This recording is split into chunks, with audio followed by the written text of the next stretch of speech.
drive-in, and you tell them that we went to the drive-in. Let's get this Halloween season started off with one of Universal Classics' most iconic monsters, the Mummy. We've seen the Mummy used before time and time again. Coin? Okay, like here's a quarter. I'll bet he means that old Egyptian coin.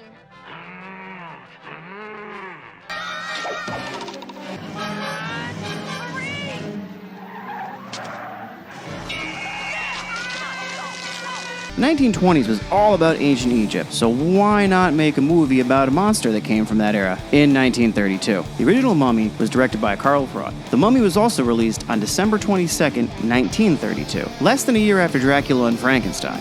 The eerie music for the movie was composed by James Dietrich. It's also definitely worth mentioning that Jack Pierce, who worked on Frankenstein, did the makeup effects for this movie as well. I really do love these old school intros. The miniature spins around right into our title. Nice touch. We get a translation of hieroglyphics that kind of lay down the tone for the movie. This is from the Scroll of Thoth, which is going to become pretty important throughout the movie. Death is but a doorway. Just before his head died, his last words were, "Death is but a door, time is but a window, I'll be back." I wonder if that's a nod to this movie. Right, suck in the guts, guys. We're the Ghostbusters. Our movie gets going with a field expedition in 1921 by the British Museum. This is Sir Joseph, played by Arthur Byron, and his assistant, of some sort, Ralph, played by Bramwell Fletcher. They're discussing what they just discovered. In the background there, we see with the newly discovered mummy is none other than Edwin Van Sloan as Dr. Moeller. He points out that this is no ordinary mummy. This poor fella, who we find out his name is Imhotep, and he was buried alive, but we're not sure why just yet. And in case you didn't know, the mummy is played by Boris Karloff. While they try to discuss and figure out why this guy was hastily and horribly buried this way, they also discover a box that's buried with him. And not for nothing, but if this guy was clearly being punished for something he did, I wouldn't open up his luggage. Turns out if you open this box, you will be cursed. Mueller tells Ralph not to open it, but do you think he listens? No! Mueller tells Sir Joseph just to put the box back and avoid opening it. There's gonna be trouble. And of course there is trouble because Ralph reads the text out loud that comes with the scroll inside of it. And he wakes up Imhotep.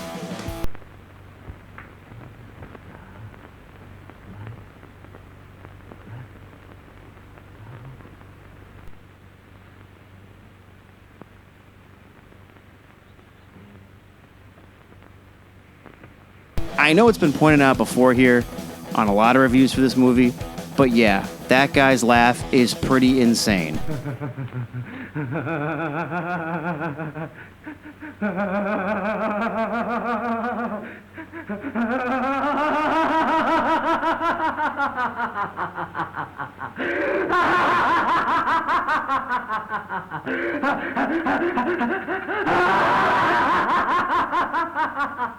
Fast forward 10 years, and we have another expedition from the same museum in the same area.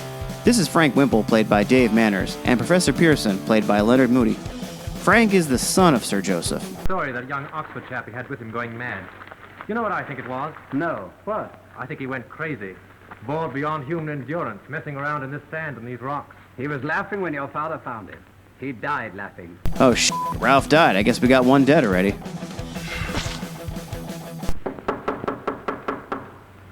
Come in.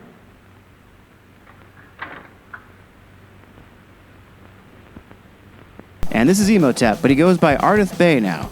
Imhotep, or Ardith Bey I'll call him for right now, gives a two-minute piece of burial equipment that he found out in the desert. He said it was part of the Araksunamun tomb, which is actually going to turn out to be his old girlfriend, and that's why he's trying to get these guys to dig her up, because Egyptians can't dig up their dead, so he's going to get them to do it for them. And that burial tomb is not far from where they're at right now. He shows them where, and they get to work. They find the tomb, and it hasn't been opened in almost 3,700 years. The name of Ankhsenamun. We will cable your father in London. They bring her sarcophagus to Cairo and place it in the museum there, where Sir Joseph and Mueller are, and so is Ardith. This is Helen Grossen, played by Zita Joanne. She's going to be our monster's love interest, and she's out partying with Mueller. Back at the museum, Ardith gets full access to the exhibit thanks to Sir Joseph. After all, he did kind of tell them where she was buried. Ardith goes to work and tries to bring his lady back, but somehow Helen hears this spell, and it drives her to head back to the museum under that spell.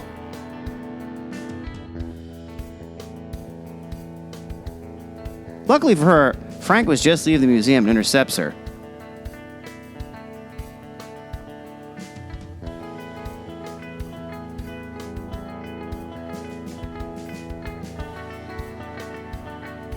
They bring her back to Sir Joseph's, and she's speaking ancient Egyptian, which totally blows their minds. And Arthur gets busted and he kills the guard.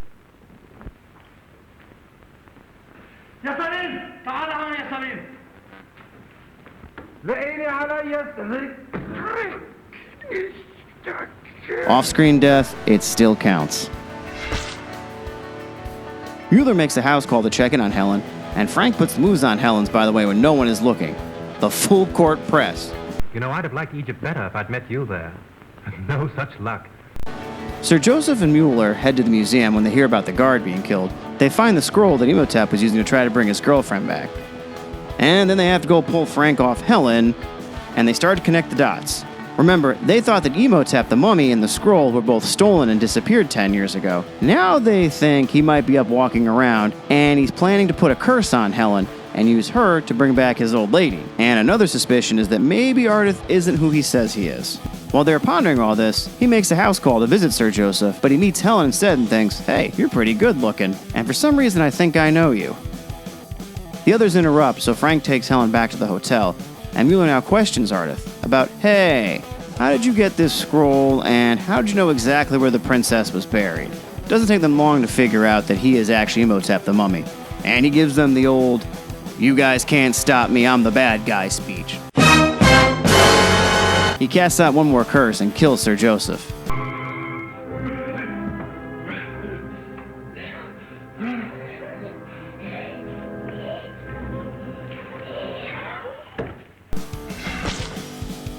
One of Imhotep's servants sneaks in and burns a bunch of papers to make it look like Sir Joseph was actually trying to burn the scroll, which makes them think that Imhotep must have killed him for burning the scroll. But in reality, now Imhotep has that scroll that he needs. But Frank and Mueller are a lot smarter than Imhotep takes them for, and they figure out pretty quick that the scroll was not burned because that was papaya leaves the scroll was made out of, and there was just newspaper ashes in the fire. So they rush over to check on Helen to make sure Imhotep doesn't have her already. But she unfortunately is already under his power. Imhotep gives a backstory on how and why they got to this place in time. Helen looks a lot like his dead lover on Uxtuna-Moon, so she may be a relative of hers, which is what we kind of figured already, considering before that, curse kind of got a hold of her. So when the original princess died, Imhotep wanted to bring her back using this scroll, but unfortunately that pissed the gods off, and he got busted trying to do the ritual to bring her back. And then his father, the pharaoh, said, nah man, that's a big no-no, I'm sorry. So now you're condemned to death. Great parenting. The only thing is, they bury him alive, and they defile his tomb.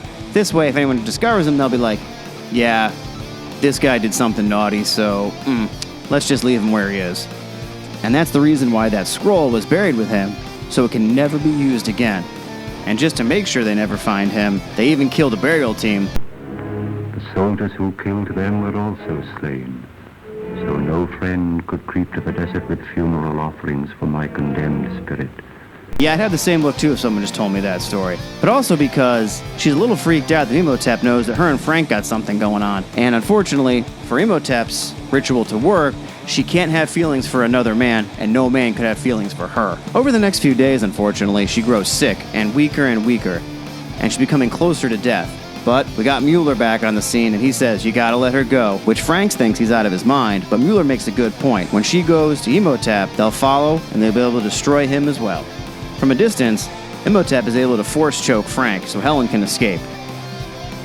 Random guy death. So Imhotep is ready to commence his ritual, which is making her into a mummy, like a living mummy like him. Frank and Mueller interrupt in the nick of time. The other thing is, she also prays to one of the maidens of Isis, which I guess wasn't really down with this in the first place, so that also helps set Imhotep back to the underworld.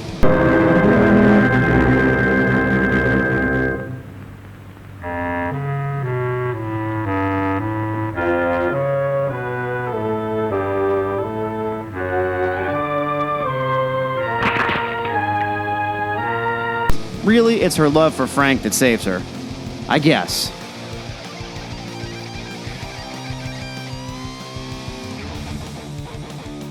The end. So my only question is, what did Imhotep do for the 10 years from when he was a mummy and he woke up to meeting up with Frank and Pearson? Other than that, this definitely is a considerably great movie. One of the best early classic monster movies for Universal. Boris Karloff is spooky and creepy, and he is awesome as a lead villain.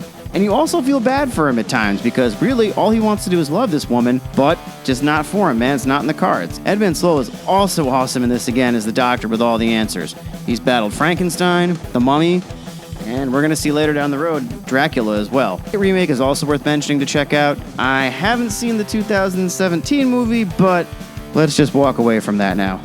Next up, we have The Mummy's Hand. I'll see you all next time.